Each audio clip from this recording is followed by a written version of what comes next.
அன்பான ஓம் TV Don TV நேயர்களே, இப்பொழுதோ நீங்கள் கதையும் காணமும் என்ற தொடரினை கேட்டுக்கொண்டிருக்கிறீர்கள். இந்த கதையும் காணத்திலுமே ஆரம்பத்திலே நான் சொன்னேன், பொத்தப்பி நாட்டிலே நாகன் தத்தை வீட தம்பைக்கு திண்ணனார் என்ற ஒரு குழந்தை கிடைக்கிறது. அந்த திண்ணனார் வளர்ந்து தனது இளமை பருவத்தை அடைந்ததும் நாணன் என்ன அதாவது நாகன் என்ன செய்கிறார், அவரை கன்னி வீட்டைக்கு அனுப்புகிறார் நண்பர்களோடு. அவர்கள் 2 நண்பர்களோடு, நாணன் காளன் என்று சொல்லப்படுகின்ற இந்த 2 நண்பர்களோடும் அவர் கன்னி வீட்டுக்கு செல்கின்றார். அங்கே செல்கின்ற காட்சியை உங்களுக்கு நான் காட்டினேன். இப்பொழுது அவர்கள் அங்கே வேட்டையாடி ஒரு நல்ல பன்றி ஒன்று கிடைத்து விடுறது. ஒரு கொழுத்த பன்றி ஒன்று கிடைத்திருக்கிறது. அவர்களுக்கு மிக சந்தோஷம். அந்த பன்றியை இங்கே மலை அடிவாரத்தில், அங்கே திருக்காலத்தி மலை என்ற ஒரு மலை இருக்கிறது. அந்த மலையிலே குடுமித்தேவர் என்று சொல்லப்படுகின்ற எம்பெருமான் லிங்க வடிவிலே இருக்கிறார். அப்பா இவர் என்ன செய்கிறார் பாருங்கள், வேடன் ஆனாலும் தான் தன் தொழில் நிமித்தம் கொன்ற அந்த அந்த இறைச்சியை பதப்படுத்த சொல்லி போட்டு, இங்கே ஒருவர்கிட்ட சொல்லி பதப்படுத்தி போட்டு மற்றவரோடு, அதாவது நாணன் பதப்படுத்துகிறார், காடன் போகிறார். காடனோடு சேர்ந்து இந்த மலை அடிவாரத்திலே இருக்கிற அங்கே சமைக்க சொல்லி போட்டு இவர் குடுமித்தவரை பார்ப்பதற்காக அங்கே போகிறார். அப்போ இப்படி போகும் பொழுது அவரோட வித்தியாசமான உணர்வை பெறுகிறார். நானா என்னுடைய உடல் பாரம் குறைகிறதாக தெரிகிறதே. இங்கே காலன் சமைத்து கொண்டிருக்கிறான், நாணனோட சேர்ந்து தான் அவர் போய்கொண்டிருக்கிறார். மேலே போக போக தனக்கு உடல் பாரம் குறைவதுமாகவே ஒரு வித்தியாசமான உணர்வு இருக்கிறது. ஓமையா, இங்கே திருக்காலத்தி மலையிலே குடுமித்தேவர் என்ற பெருமான் இருக்கிறார். உங்களுடைய அப்பாவும் வரும்பொழுது இப்படியாக வந்து போகிறவர் என்று சொல்லி கூட்டிக் கொண்டு போனவர் அங்கே திருக்காலத்திலே உச்சியிலே இருக்கிற குடுமித்தேவரை கண்டுவிட்டார். எப்பொழுது பிரிந்த குழந்தையை ஒரு தாய் பார்க்கிறார்களோ அதே போன்ற உணர்வு இந்த திண்ணனாருக்கு ஏற்படுது.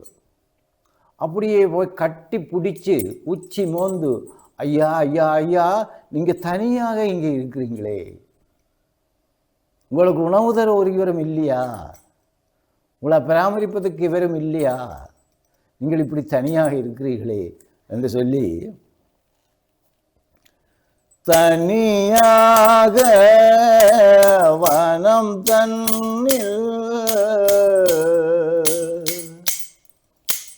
தனியாக வனம் தன்னில் தங்குவது இது முறையோ சொல், தங்குவது இது முறையோ சொல், தனியாக வனம் தன்னில் தங்குவது இது முறையோ சொல். ஏன் இந்த கோலம் என் தேவே நீ சொல், ஏன் இந்த கோலம் என் தேவே நீ சொல், நான் உந்தன் பிள்ளை நீயே என் தந்தை, நான் உந்தன் பிள்ளை நீயே என் தந்தை, அழகோ முறையோ தகுமோ நீ சொல், அழகோ முறையோ தகுமோ நீ சொல். துணையாக நான் வந்தேன் கனியோடு பாராய், துணையாக நான் வந்தேன் கனிவோடு பாராய், என் உயிரே இங்கே நாவல் என் உயிரே என்னை பாராயோ தனியாக ஐயா இங்கே தனியாக இருக்கிறாயே நான் உந்தன் பிள்ளை நீ என் தந்தையாக இருக்கிறாய் அப்படியான வேளையிலே உன்னை பார்க்கும் பொழுது எனக்கு இவ்வளவு வேதனையாக இருக்கிறது ஐயா தனியாக நீ ஏன் தவக்கோலம் கொண்டாய் அந்த உண்மையை விட்டுட்டு உன் பிள்ளைகளை எல்லாம் விட்டுட்டு இங்கே வந்து ஏன் தவக்கோலம் கொண்டிருக்காய் தனியாக நீ ஏன் தவக்கோலம் கொண்டாய் தணலாக எந்தன் மனம் வேகுதையோ தணலாக எந்தன் மனம் வேகுதையோ கதினி மதினி பதினி விதினி கதினி மதினி பதினி விதினி எல்லாமே நீதானே என் தேவி வாவா எல்லாமே நீதானே என் தேவி வாவா என் உயிரே என் முன்னோடி வா என் உயிரே என் முன்னோடி வா தனியாக வனம் தன்னில் தங்குவதோ இது முறையோ சொல் ஐயா இப்படியாக நீ தனியாக இருக்கிறியே இதோ நான் உனக்கு வேண்டிய எல்லாம் கொண்டு போடுவேன் கீழே நல்ல பண்டி ஒன்று வெட்டி அங்கே அவங்க சமைச்சு கொண்டிருக்கிறான் நான் எல்லாம் உனக்கு சாப்பாடு கொண்டு போகிறேன் என்று சொல்லி போட்டு அப்படியே ஓடி வருகிறார் இங்கே அவன் அருமையாக அந்த பண்டியை வெட்டி அவர்களுடைய பாசையிலே சொன்னால் மிகவும் பதப்படுத்தி சாப்பிடக்கூடிய அளவுக்கு அங்கே அவன் வாட்டி வதக்கி வச்சிருக்கிறான் யார் நாணன் இவர் காலனோடு தானே வந்தார் ஆகவே இப்பொழுது ரெண்டு பேரும் அவரும் கீழே வந்துட்டான் ரெண்டு பேரும் சேர்ந்து பார்க்கிறார்கள் இவர் ஓடி போய் என்ன செய்தார் அதை பார்த்து இந்த ரச்சியை எல்லாத்தையும் இந்த வேலால் அந்த ஈட்டியால் கிழித்து பார்த்து சாஃப்டானதை பார்த்து தான் நன்னி பார்த்து சாஃப்டானதுகள் எல்லாத்தையும் அதாவது மென்மையானது எல்லாத்தையும் ஒன்றாக வைத்துக்கொண்டு அங்கே போய் வழியில் இருக்கிற அந்த மலர்களை புழுங்கி தன் தலையிலே வச்சுக்கொண்டு மலர்களை புழுங்கி தன் தலையிலே வச்சுக்கொண்டு பொன்முகலி ஆற்று என்று ஒரு ஆறு அங்கே ஓடுகலாம்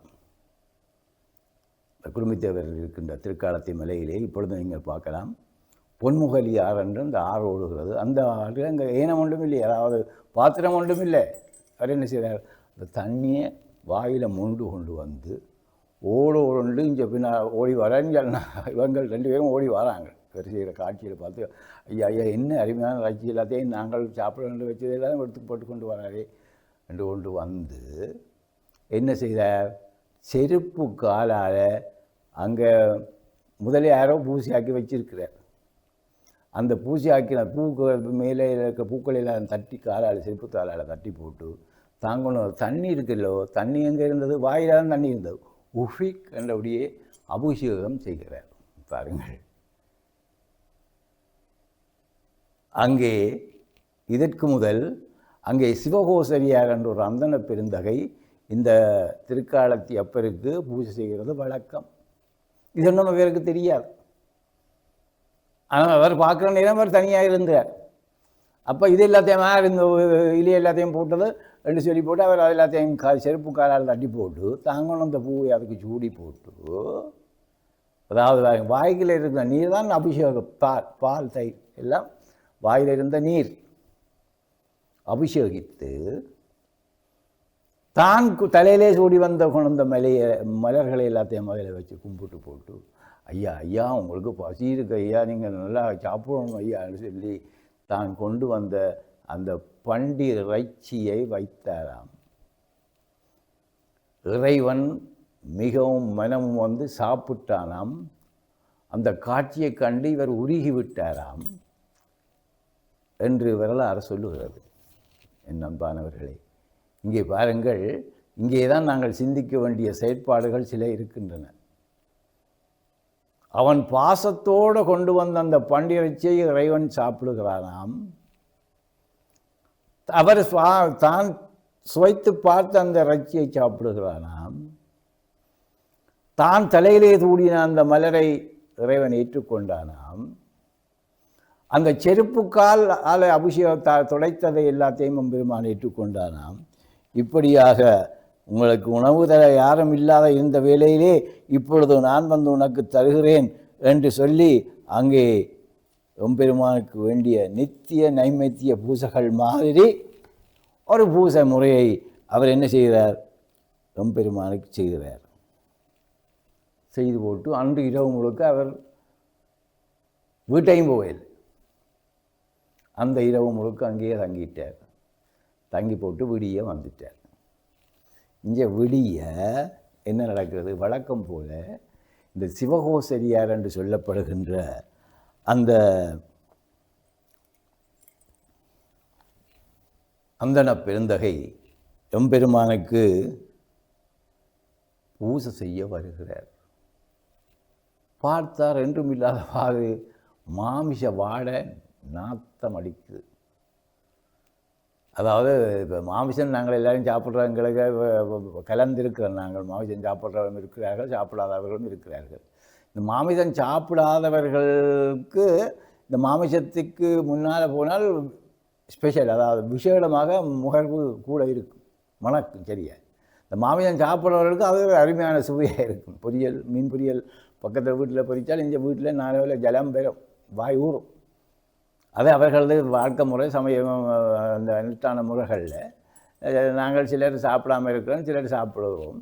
இப்போ இந்த வகையிலே ஐயா என்ன செய்கிறார்? ஐயா மாமிசம் சாப்பிட்ற இல்லை. அப்போ அவருக்கு வந்ததே அங்கே வரவே இங்கே மணக்க துவங்கிட்டு. அப்போ இதை என்னடா இப்படி எல்லாம் இருக்கிறதே, என்ன செய்கிறது என்று சொல்லி அவர் மனம் வருந்தி கொண்டு பார்த்தார் அந்த கோலத்தை. என்ன குறை விட்டேன் ஐயா,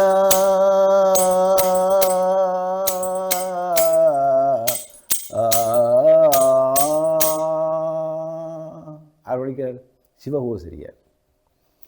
என்ன குறை விட்டேன் ஐயா, எந்தன் மனம் வேகுதையா, இது உனக்கு சம்மதமோ அங்களீசா,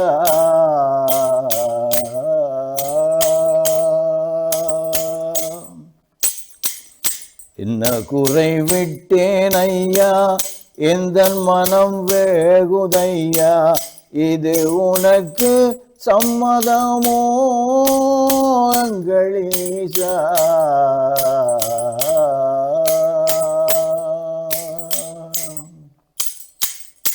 காட்டுமிராண்டிகளின் கொடிய செயல் இதுவோ, காட்டுமிராண்டிகளின் கொடிய செயல் இதுவோ, வேட்டுவ வீரர்களின் வேடிக்கை தான் இதுவோ, வேட்டுவ வீரர்களின் வேடிக்கை தான் இதுவோ. என்ன குறை விட்டேன் ஐயா, எந்தன் மனம் வேகுதையா, இது உனக்கு சம்மதமோ அங்களீசா.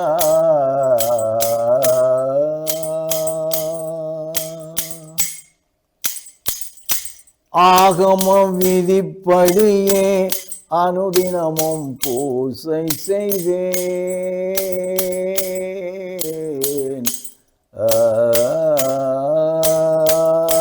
ஆகம விதிப்படியோ அனுதினமும் பூசை செய்தேன். அர்ச்சனைகள் பலவும் அன்புடனே செய்து வந்தேன். உனக்கு அர்ச்சனைகள் பலவும் அன்புடனே செய்து வந்தேன். இச்செயலை உன்மனதே இறைவா, இச்செயலை உன்மனதே இறைவா ஏற்கிறதோ தெரியவில்லை இச்செயலை உன்மனதே இறைவா ஏற்கிறதோ தெரியவில்லை என்ன குறை விட்டேன் ஐயா எந்தன் மனம் வேகுதையா இது உனக்கு சம்மதமோ இறைவா